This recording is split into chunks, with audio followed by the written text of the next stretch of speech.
మనిషిలో ఉన్న ప్రతి తప్పులు కడిగేసుకొని మనిషిలో ఉన్న ప్రతి పాపము పాము పచ్చ అన్ని వదిలేసుకొని ఆ పరలోకమైన తండ్రి దగ్గర నీవు మరి ఎలాగైతే పనులు ప్రవేశించి ఏ విధంగా అయితే నీవు వచ్చావో అదే విధంగా మరి పరలోకానికి నీవు చేరాల్సిన వారే ఉన్నావు.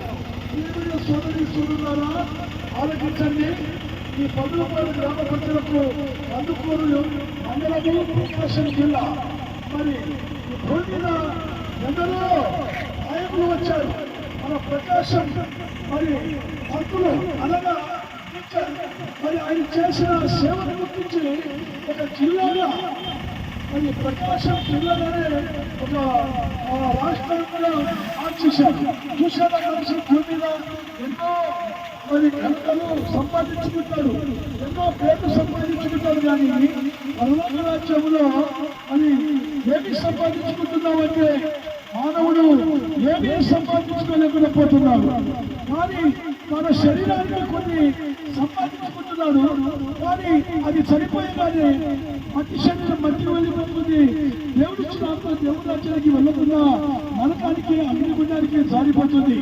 అందుకే 2026 సంవత్సరం ప్రభు అయిన యేసుక్రీస్తు వారు వచ్చి ఒక చక్కటి సందేశం ఇచ్చాడు. కాలము సంపూర్ణమై ఉన్నది, దేవుని రాజ్యము సమీపించి ఉన్నది. అందరూ అక్కడ మానవ మనస్సు పొందండి, మార్పు చెందాలి. మానవుడు మన శరీరంలో ఉన్న ఆత్మను మార్చుకోలేకపోతే రేపు మనిషి చనిపోయి పాతాళానికి అగ్నిగుండానికి జారిపోతున్నాడు. అది గ్రహించలేని మానవుడు మరి ఎందుకు తెలియజేస్తున్నాడు అంటే మానవుడి యొక్క పాపము స్వభావం, మానవుని యొక్క పాపములో ఉన్న నామం మచ్చ మరి ప్రభు తన రక్తము చేత కడిగాడు. తన రక్తము చేత కడిగి ఆ ప్రభు రక్షకుడైన యేసుక్రీస్తు వారు మరణించి సమాధి చేయబడి 3వ దినమున సజీవుడు వెళ్ళొచ్చాడు. ఆ సజీవుడైన ప్రభు సెలవిచ్చేది ఏమనగా 2 మాటలు. మరి ఆయన పరలోక రాజ్యంలో మీరందరూ ఉండాలనే ఒక గొప్ప మర్మము, ఆ మర్మము చేత దేవుడు మరి ఆయన తెలియజేశాడండి. మరి నీవు ఏ స్థితిలో ఉన్నా సరే, నీవు ఏ పరిస్థితిలో ఉన్నా సరే, కానీ ఆయన తీసుకురాని కులం మార్చుకోవద్దు, ఈ మతం మార్చుకోవద్దు, ఈ హృదయం మార్చుకోవద్దు. హృదయ శుద్ధులైన వారు ధన్యులు, వారు దేవుడు చూచారు. ఆత్మవిషయమై విలువైన వారు ధన్యులు, పరలోక రాజ్యం వారికి అన్నారు. పరలోక రాజ్యం నీకు కావాలంటే మేఘాలక్ష్మ సమయం ఆలోచించిన నరకం ఉంది, అగ్నిగుండం ఉంది, పాతాళం ఉంది. ఆ పాతాళము తప్పించుకోవడానికి మీరు యేసుక్రీస్తు మార్గము. ఆ పాతాళము మరి తప్పించుకొని ప్రభు సన్నిధానములో యుగయుగాలు ఉన్న రాజ్యంలో నువ్వు ఉండాలంటే ప్రభువును స్వీకరించు. రక్షకుడు యేసు ప్రభువుగా రక్షకుడు. అందుకే నీ హృదయంలో ఉన్న పాపం మరి పాపము దాగు మచ్చ అనుకొని ప్రభువా పాపినైన నన్ను క్షమించమంటే ఎంత ఘోర పాపమైన క్షమించి అందులో ఆచరిస్తాడు. పాపులను రక్షకుడు క్రీస్తు యేసు లోకములకు వచ్చిన దేవుడు ఆయనని.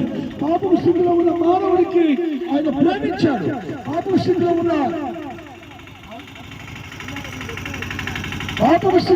మానవుడికి ప్రేమించాడు.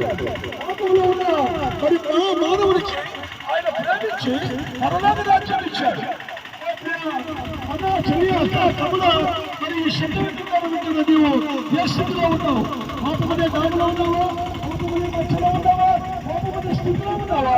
మరి ఒకసారి నీవు ప్రభు వైపు తిరిగితే నేడే వచ్చిన సమయం ఆలోచించిన నరకం అగ్నిగుండం పాతాళం తప్పించుకొని ప్రభు వైపు నువ్వు వెళ్తావు. నీ నోటిగా యేసుక్రీస్తు అని ఒప్పుకుంటే అప్పుడు దేవుడు నీ ఇంటి వారు రక్షణ పొందుతారు. మరి 100 రూపాయల గ్రామ ప్రజలకు కందుకూరు మండలం ప్రకాశం జిల్లాలో వచ్చి ఈ సత్య సువార్తను ప్రకటిస్తున్నాం. నమ్మండి అన్నలారా, నాతోటి చెల్లెలారా. దేవుడికి స్తోత్రం.